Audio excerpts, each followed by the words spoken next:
Dear student, आपका स्वागत है हमारे technical channel E tech study everything for technical student. यदि आप किसी भी टेक्निकल एग्ज़ाम या सेमेस्टर एग्ज़ाम की तैयारी कर रहे हैं तो आप हमारे चैनल को सब्सक्राइब कर लें, जिससे कि आपकी तैयारी और अच्छे से हो सके।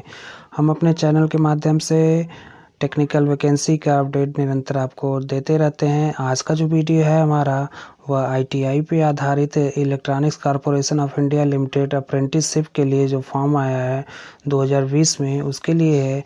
यहाँ पे आप देख सकते हैं ECIL public sector enterprise and under department of atomic energy is inviting application through online portal for the engagement of ITI trade apprenticeship at ECIL Hyderabad under the apprenticeship act 1961 as per the following details.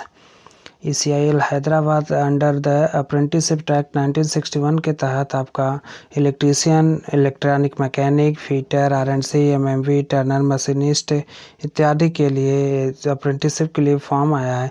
तो आइए इसको detail में देखा जाए। Name of trade, total seats, category wise categorisation of seat, consolidated stipend per month. Electrician के लिए total 38 seat है, जिसमें अगर आप इलेक्ट्रीशियन से ITI किए हुए हैं तो 19 सीट रिजर्व है जनरल के लिए। EWS के लिए 2 पोस्ट है, OBC के लिए 10 पोस्ट है और SC के लिए 6 पोस्ट है, ST के लिए 3 पोस्ट है। अगर आप इलेक्ट्रॉनिक मैकेनिक ट्रेड से ITI किए हैं तो टोटल सीट जो आपके लिए 81 पोस्ट है, जिसमें 41 पोस्ट जनरल के लिए, 4 पोस्ट EWS के लिए, OBC के लिए 22 पोस्ट, SC के लिए 12 पोस्ट और ST के लिए 7 पोस्ट है। अगर आप फिटर ट्रेड से ITI किए हुए हैं तो आपके लिए 80 सीट है। 80 सीट में जनरल के लिए 40 सीट है, EWS के लिए 4 सीट है, OBC के लिए 22 सीट है, SC के लिए 12 सीट है और ST के लिए 6 सीट है। R&AC इसके तहत अगर आप ITI किए हैं तो 7 सीट है। 7 सीट में जो डिवीज़न किया गया है, 4 सीट जनरल के लिए, OBC के लिए 2 सीट और 1 सीट SC के लिए। MMB से अगर आप ITI किए हुए हैं तो उसके लिए आपके पास 3 सीट है, जिसमें 2 जनरल के और 1 OBC का है। टर्नर पोस्ट से अगर टर्नर ट्रेड से अगर आप ITI किए हुए हैं तो 9 पोस्ट है। 9 पोस्ट में 5 सीट जनरल के लिए, 1 सीट OBC के लिए, 2 सीट है जो आपका OBC के लिए, 1 SC के लिए, 1 ST के लिए। मशीनिस्ट से संबंधित 7 पोस्ट है, जिसमें आप देख सकते हैं कि 4 सीट आपका जनरल ट्रेड के लिए, 2 सीट OBC और 1 सीट SC और 1 SC के लिए है। मशीनिस्ट से अगर आप किए हैं मशीनिस्ट जी से तो 5 पोस्ट आपका है टोटल, जिसमें 3 post general, 1 seat OBC, 1 seat SC और 1 सीट SC के लिए है। MM टूल मेंटेनेंस से अगर आप किए हैं तो 4 सीट है। 4 सीट में 2 सीट जनरल के लिए और 1 सीट OBC तथा 1 सीट ST के लिए है। कारपेंटर से अगर आप ITI किए हुए हैं पोस्ट ट्रेड से तो 7 सीट है आपके पास। 7 सीट में 4 सीट जनरल के लिए, 2 सीट OBC, 1 सीट SC के लिए। कोपा ट्रेड से अगर आप ITI किए हुए हैं तो 10 सीट है कोपा ट्रेड वालों के लिए, जिसमें 4 सीट जनरल के लिए, 1 सीट OBC के लिए, 1 EWS के लिए, 3 सीट OBC के लिए, 2 पोस्ट आपका है SC के लिए और 1 पोस्ट है ST के लिए। डीजल मैकेनिक से अगर आप ITI किए हुए हैं तो 5 सीट है। 5 सीट में 3 सीट आपका जो है वह आपका जनरल के लिए है, 1 सीट है आपका OBC के लिए, 1 सीट है SC के लिए। ऐसे प्लम्बर ट्रेड से अगर आप ITI किए हुए हैं तो 3 सीट है, जिसमें 2 जनरल, 1 OBC के लिए। SMW से अगर आप ITI किए हुए हैं तो 3 ट्रेड है, 3 पोस्ट है, 2 पोस्ट आपका जनरल के लिए, 1 पोस्ट है SC OBC के लिए। वेल्डर ट्रेड से अगर आप ITI किए हुए हैं तो 16 पोस्ट है। 16 पोस्ट में जो डिवीज़न किया गया है वो 8 पोस्ट है जनरल के लिए, 2 पोस्ट EWS जनरल के लिए, 4 पोस्ट OBC, 2 पोस्ट ST और 2 पोस्ट ST के लिए। और अगर पेंटर ट्रेड से आप ITI किए हुए हैं तो टोटल 7 पोस्ट है। 7 पोस्ट में 4 पोस्ट जनरल के लिए, 2 पोस्ट OBC के लिए, 1 पोस्ट SC के लिए है। जो टोटल पोस्ट की संख्या है वह 285 है, जिसमें 143 पोस्ट जनरल के लिए, 14 पोस्ट EWS के लिए, 77 पोस्ट आपका है OBC के लिए, 43 पोस्ट है SC के लिए और 22 पोस्ट है ST के लिए। यहाँ पे जो स्टाइफन मिलेगा इलेक्ट्रीशियन से लेके आप देख सकते हैं MM टूल मेंटेनेंस तक के ट्रेड वालों के अपन जो अप्रेंटिस करेंगे उनको 8,050 रुपये पर मंथ मिलेगा। और यहाँ से देख सकते हैं कारपेंटर से लेके पेंटर तक 7,700 रुपये इनको पर मंथ स्टाइफन मिलेगा। 285 सीट में 12 seat would be horizontally reserve for PWD person with disability, यानी जो पर्सन विथ डिसेबिलिटी है जैसे किसी के हाथ में कुछ डिसेबिलिटी है, पैर में है, आँख में कुछ भी है, तो उनके लिए 12 सीट यहाँ पे रिजर्व रखा गया। Age candidate should not be less than 18 years of age on 11/10/2020। कहने का मतलब ये है कि जो एज का क्राइटेरिया रखा गया है 11 अक्टूबर 2020 तक आपका एज 18 साल से कम नहीं होना चाहिए। यहाँ पे देखिए दिया है कि 11 अक्टूबर 2020 तक आपकी एज 18 साल से कम ना हो, तभी आप अप्लाई कर सकते हैं। Apprenticeship period, the tenure of the apprenticeship for above trade should be 1 year only which will commence from October 2020। एक ईयर के लिए, 1 साल के लिए आपको अप्रेंटिसशिप के लिए रखा जाएगा। Essential qualification ITI pass certificate that is NCVT certificate in the respective trade.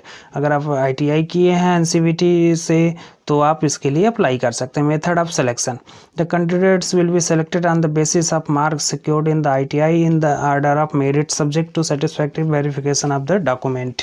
यहाँ पे ITI में जितना आप नंबर पाए हैं उस नंबर के बेस पर उस नंबर का जो क्राइटेरिया बनेगा उस नंबर के पर बनेगा और मेरिट तैयार होगा। उस मेरिट के आधार पर अगर आप शॉर्टलिस्ट हो जाते हैं तो आपका सिलेक्शन अप्रेंटिसशिप के लिए हो जाएगा। उसके बाद आपका डॉक्यूमेंट वेरिफिकेशन होगा।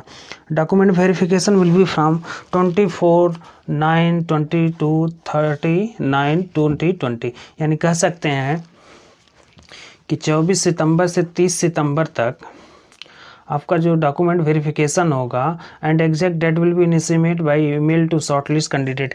आप रजिस्ट्रेशन करेंगे तो रजिस्ट्रेशन के समय जो ईमेल आईडी डालेंगे तो डॉक्यूमेंट वेरिफिकेशन से संबंधित जो भी अपडेट है, जो भी जानकारी आपको ईमेल के द्वारा और आपके मोबाइल पे मैसेज के द्वारा दे दी जाएगी। Venue of document verification, electronics जो डॉक्यूमेंट वेरिफिकेशन होगा उसका जो प्लेस होगा, वेन्यू है electronics corporation of India limited, corporate learning and development centre CLDC, Nalanda complex TIFR road ECIL Hyderabad में आपका जो ECIL का जो है सेंटर, वहाँ पे आपका डॉक्यूमेंट वेरिफिकेशन होगा। General condition, before applying, candidate should read the complete advertisement carefully and ensure that she has fulfilled eligibility criteria of the post। आप अप्लाई करने के पहले अपने एक बार पूरे नोटिफिकेशन को अच्छे से पढ़ लें कि आप उस क्राइटेरिया को फुलफिल कर रहे हैं कि नहीं। सेकंड देखिए, the degree of disability for person with disability candidates is 40% and above. अगर आपके अंदर कोई डिसेबिलिटी है वह 40% से अधिक है, तभी आपको डिसेबिलिटी PWD का जो छूट मिलेगा, जो रिजर्वेशन मिलेगा, तभी आप उस दायरे में आएंगे। All qualification should be from Indian institute recognised by appreciate statutory authority. Only online registered application form will be accepted. Offline अगर आप अप्लाई करते हैं तो कंसीडर नहीं किया जाएगा। आपको ऑनलाइन जो पोर्टल है, लिंक है जहां से आपको अप्लाई करना है, वहां से आप अप्लाई करेंगे तभी आपके फॉर्म को सबमिट माना जाएगा।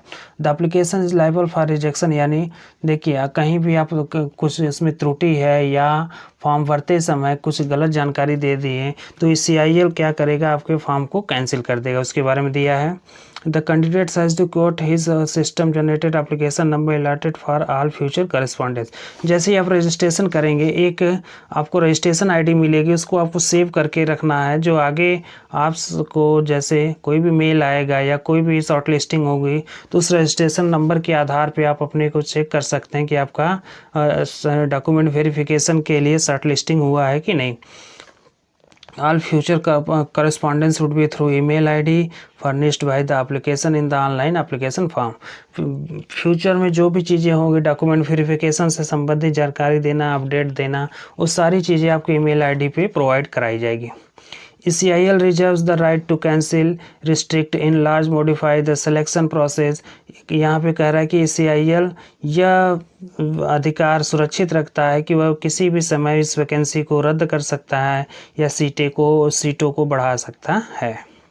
ECIL reserves the right to increase or decrease the notification, जो अभी बताया गया.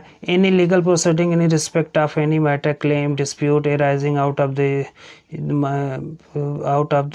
this advertisement or any application in response thereto can be instituted only in the jurisdiction limited to courts at medical district Telangana state.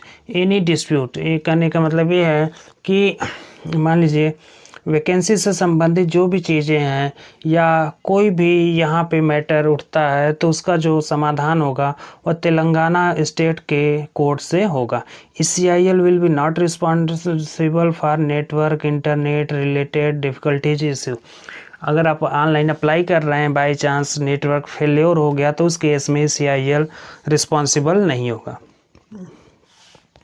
Canvassing in any form will result in immediate rejection of application. Candidates who have already undergone or who are currently undergoing apprenticeship under Act 1961 in any government or PSU or private organization are not eligible to apply.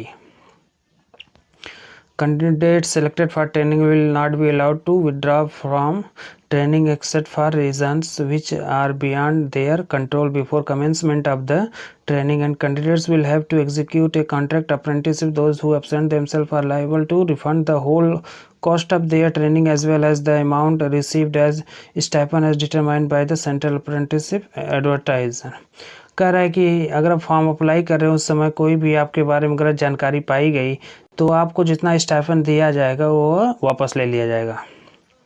आगे देखिए, every apprentice who had completed the period of training will have to undergo a test to conduct by the national council for training इन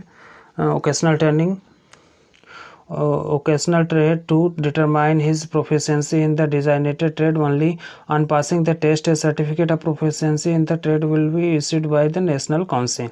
आप complete कर लेंगे तो आपको एक proficiency test national council for training से मिलेगा. The engagement and training are strictly in compliance with the provision of the apprenticeship act and there is no obligation for employment of apprentices on completion of their training. The apprentice after completion of training shall have no right to claim any employment in ECIL. यह सिर्फ देखिए apprenticeship के लिए है, आप इसमें कोई भी क्लेम नहीं कर सकते कि आपको वहाँ पे परमानेंट रख लिया जाए, या एम्प्लॉयमेंट के लिए आप कोई भी क्लेम नहीं कर सकते. ECIL being highly protected establishment, apprentice will be engaged only after submission of character conduct certificate from the concerned institute and to character certificate certified by 2 different gazetted officer. यहाँ पे देखिए, जब आप ECIL में जाएंगे अप्रेंटिसशिप के लिए तो आप जिस विद्यालय से पढ़े हैं वहाँ से character certificate plus 2 gazetted officer, यानी जो क्लास B और क्लास A के ऑफिसर हैं उनसे गजेटेड ऑफिसर वो हैं, तो उनसे आप 2 सर्टिफिकेट कैरेक्टर सर्टिफिकेट बनवा के वहाँ ले जाएंगे और उसे इशू कराएंगे, सबमिट करेंगे. A physical fitness certificate from a civil assistant surgeon should be produced by the selected candidate at the time of joining. जिनका शॉर्ट लिस्टिंग हो गया, एक वो मेडिकल बनवा के सिविल असिस्टेंट सर्जन से मेडिकल बनवा के वहाँ ले जाएंगे और